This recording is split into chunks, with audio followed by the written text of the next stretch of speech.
आता ते म्हणतात की आम्ही एकाकी पडलोय. आता चंद्रकांत दादा पाटील आले, प्रकाश आंबेडकर आले, तर एकाकी नसते, एकाकी आम्ही पडलोय. ते एकाकी कसे पडले? मी अधिक त्याच्यावर न बोलता, वास्तविक मी बोललोच नव्हतो, आम्ही टीकाच केली नव्हती. माझ्या राजाची युती झाली बास, एवढंच झालं. कुठं बोललो आम्ही? काय आम्हाला बोलायला संबंधच नाही ना. तर त्या सगळ्या लोकांच्या पोटात काय चावा लागलंय हे मला अजून काही रेकॉर्डच का आलेलं आहे.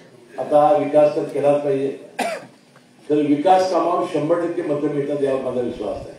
आता अंबाबाई देवालयाबद्दल आता मी काय बोलणार नाही. 2 तारखेला अंबाबाईच बोलेल आणि 3 तारखेला तिचा निकाल लावेल. दुर्दैवाने या 25-30 वर्षाच्या काळामध्ये एकदा सत्ता त्या बाजूला तर एकदा सत्ता या बाजूला. हस्तक्षेप मोठा, विजय नसलेलं नेतृत्व, विकासाचा दृष्टिकोन नसलेलं नेतृत्व.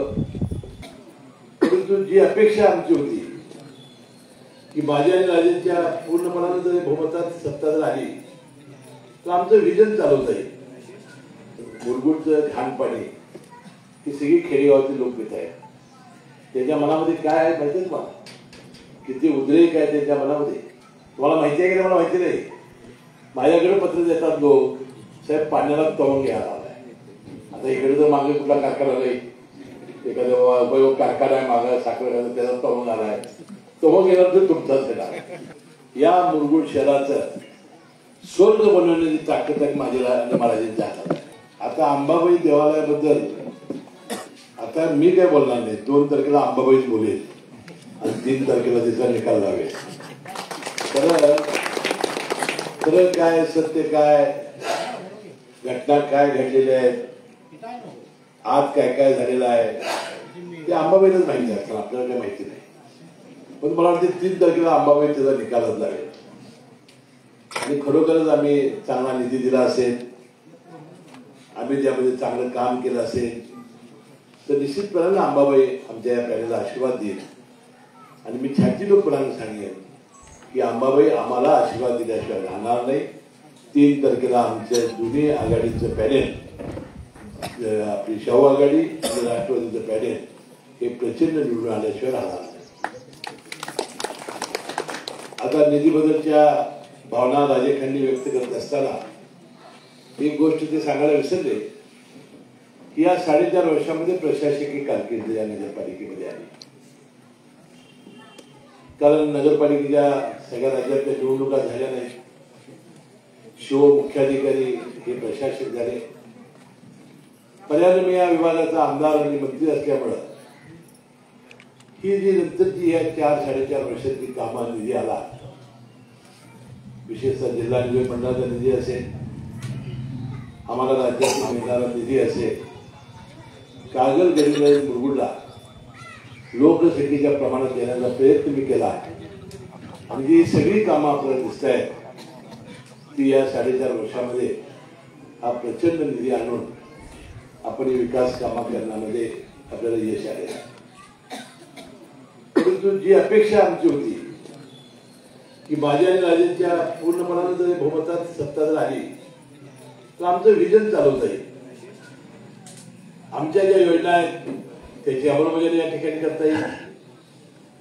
दुर्दैवाने या 25-30 वर्षाच्या काळामध्ये एकदा सत्ता त्या बाजूला तर एकदा सत्ता या बाजूला.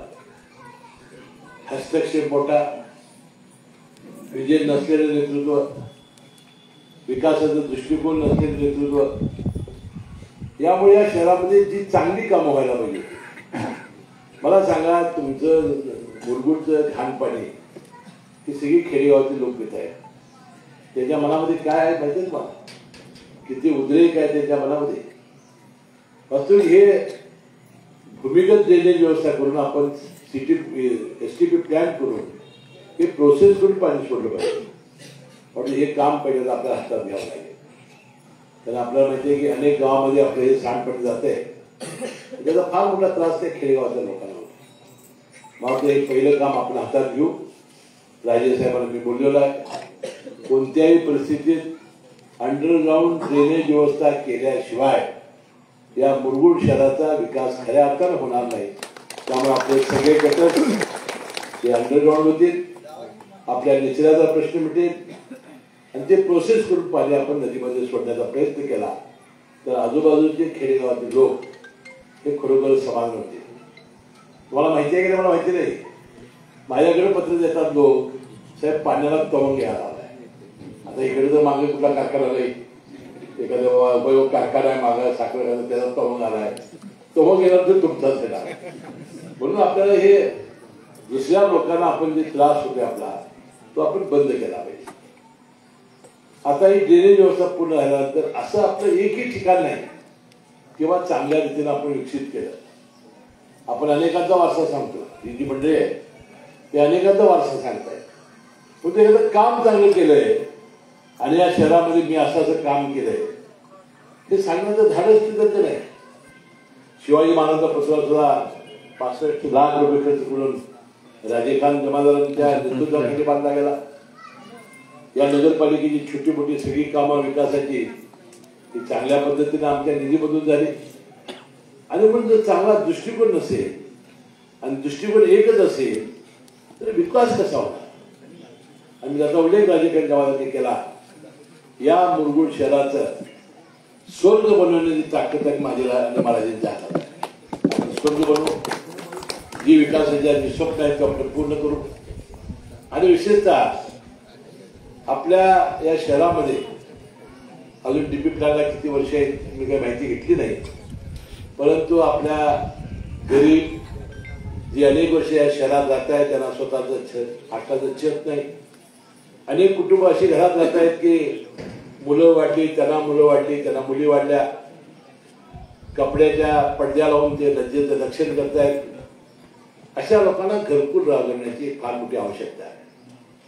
जे दलित समाज आहेत ज्याचा उल्लेख मगाशी राजकारणी केला त्याला रमाई योजना आहे, तर त्यांना घर पाहिजे, जागा पाहिजे, पण त्याला जागाच या शहरामध्ये नाही. जी जागा आहे ती 300 स्क्वेअर फीटापेक्षा सुद्धा कमी जागेत राहत आहे आणि आपलं लज्जा रक्षण करतायत. त्यांना जवळजवळ 1000 घरं बांधण्याचा संकल्प मी आणि राज्याने केलेला आहे. आणि मला वाटतं प्रधानमंत्री आवास योजना IHSDP यामधून आपण ही घरं घरकुलं बांधणं आणि गरिबांना दिलासा देण्याचा प्रयत्न या माध्यमातून आपण करू. आता विकास तर केलाच पाहिजे, तर विकास कामावर 100% मतं मिळतात यावर माझा विश्वास आहे. या विकास कामाबरोबर समाजातील गोरगरीब माणसांना जे घटक आहेत त्यांना दिलासा देणं, ज्या सरकारच्या योजना आहेत त्याच्या झोपडीवर राबवण्याचं काम यापूर्वी मी करतच होतो, परंतु नंतर राजेने सुद्धा त्यात आघाडी घेतली. जे मी करत त्याच्यापेक्षा जास्त व्हायला लागले आणि म्हणून त्यांनी आता ही सगळी आपली यंत्रणा तयार केलेली आहे. संजय गांधी निराधार योजना असेल, त्यानंतर वृद्धापकाळची योजना असेल, श्रावणबाळ नावाची योजना असेल, बांधकाम कामगार असतील ज्यांना पेट्या आणि भांड्याचे सेट आम्ही दिले, अशा अनेक योजना आहेत. अजूनही आपण पिवळं कार्ड आहे पण त्याला धान्य मिळत नाही, अशी नावं काढण्याची आवश्यकता आहे. रेशन कार्ड बदलून घेण्याची आवश्यकता आहे. अशा छोट्या मोठ्या कामामध्ये विशेषतः राजे खानचं फार मोठं लक्ष आहे आणि या कामामुळेच राजे खान हा प्रसिद्धीला आला आणि निश्चितपणानं आपण त्याचं नेतृत्व मान्य केलं आणि त्यांना या निवडणुकीमध्ये त्यांच्या पत्नीला आपण नगराध्यक्षपदाची आपण संधी दिलेली आहे. आता काल सभा झाली त्यावर काही मी टीका टिप्पणी करणार नाही. का टीका टिप्पणी करणार नाही? कारण निवडणूक राहील बाजूला आणि मग आमची टीका टिप्पणीच होत राहील. आता राजेसाहेबांची माझी युती झाल्यामुळं विरोधी पक्षाची जी स्पेस आहे ते भरून काढण्यासाठी ते केविळाला प्रयत्न करतात. आता भरून काढायला हरकत नाही, तसे कष्ट असावे लागतात, लवकर उठावं लागतं, लोकांसाठी बोलावं लागतं, लोकांची सेवा करावी लागते, रात्रंदिवस लोकांची तळमळीनं प्रश्न तळमळ लागते आणि मग हे झालं तर ती स्पेस भरून निघेल.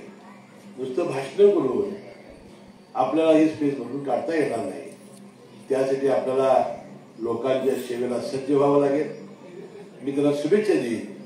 ही स्पेस भरून काढण्यासाठी जे ते प्रयत्न करतायत त्या प्रयत्नाला यश यावं की किमान निदान कामाला तर ते लागतील आणि लोकांची काही प्रश्न सुटतील.